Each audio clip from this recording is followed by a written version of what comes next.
आप अपने बयान के लिए माफी मांगेंगे जो आपने लड़कियों के लिए बोला कि 4 जगह मुंह मार कर आती हैं फिर किसी और के घर में शादी करके बहू बन के जाती हैं? कुछ लड़कियों के लिए बोला है, सबके लिए नहीं। हाँ। तो जो कुछ लड़कियां ऐसी हैं अब जो कह रही हैं कि पहले शादी के पहले टेस्ट ड्राइव कर लो, अब आप बताइए, तो इनसे मैं माफी मांगू? अरे बहन तुम ठीक कह रही हो, टेस्ट ड्राइव जरूरी है, हा? तो टेस्ट ड्राइव जो है, आप सपोर्ट करते हैं टेस्ट ड्राइव का?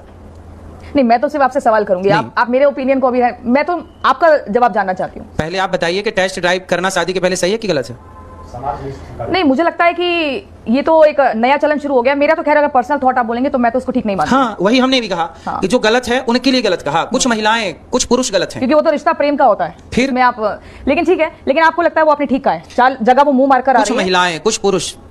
मुंह मारना ये शब्द थोड़ा सा कठोर नहीं हो गया? नहीं, गांव का शब्द है, गांव का शब्द है। मुंह मारने से मतलब क्या है? मुंह मारने से मतलब है जो स्त्री चरित्रहीन है, जो पुरुष चरित्रहीन है, उसे यही बोला जाएगा मुंह मार के आ रहा है। ये गांव की भाषा, सीधी भाषा, ठेठ भाषा। मुंह मारना मतलब कि ठेठ भाषा, उसके शारीरिक संबंध जगह जगह लोगों के साथ। हाँ, ये स्त्री और पुरुष दोनों के लिए है। हाँ। कुछ स्त्रियां कुछ पुरुष। यदि आप कुछ पुरुष लड़के घूमते रहते हैं, बहन बेटियों को ताकते रहते हैं, चौराहे नुक्कड़ में बैठेंगे, बहन बेटियों को छेड़ते रहेंगे, गलत कमेंट्स करते रहेंगे, उनको क्यों मुंह मार रहा है? क्यों छेड़ रहा बेटी को? क्यों मुंह मार रहा? मतलब ये है कि क्यों आप किसी को परेशान। आप लड़कों को भी कहेंगे कि वो भी लड़के भी तो करते हैं। जो लड़के गलत है उनको भी बोला जा रहा है, जो लड़कियां गलत है उनको भी। आपकी मुहिम क्या है? सभ्य समाज को सुधारना है या लड़कों को सुधारना है या सिर्फ लड़कियों को टारगेट करना? दोनों। समाज में लड़की भी रहती है और समाज में लड़का भी रहता है। आपके बेटा भी होगा, आपकी बेटी भी होगी। तो आप दोनों को सही ज्ञान देंगे, दोनों के लिए गुरु दोनों को सही बोलता है कि आप दोनों सही रास्ते पर। लेकिन समाज में मैसेज आ रहा है कि लड़कियों के सर्टिफिकेट आपने बांटने शुरू कर दिए, कैरेक्टर सर्टिफिकेट।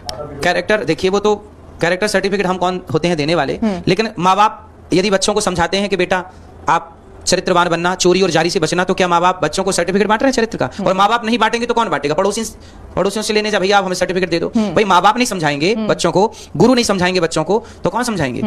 आप अपने बच्चों की शादी अगर लड़की होगी तो उसकी शादी किस उम्र में करेंगे? सरकार ने क्या तय किया? आपने बोला 18, लेकिन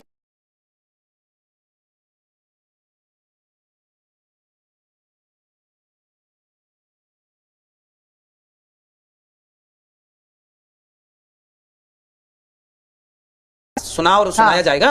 तो जो होता था हमने वो कहा। आप उसे ठीक मानते हैं? जो होता था, जो होता था उस जमाने में तो तलाक नहीं था, आज तलाक है। तो आपको समझने की जरूरत है कि आप कहां गलतियां कर रहे हैं। आज की पढ़ी लिखी जनरेशन कहां गलती कर रही है? क्यों तलाक के केस बढ़ रहे हैं? क्यों रिश्ते आजकल स्त्रियां प्रताड़ित की जा रही हैं या पुरुष प्रताड़ित किया जा रहा है? क्यों प्रताड़ना की जो संख्या है, स्त्री को हो या पुरुष को, पुरुष की क्यों बढ़ती चली जा रही है? इसे कैसे रोका जाए?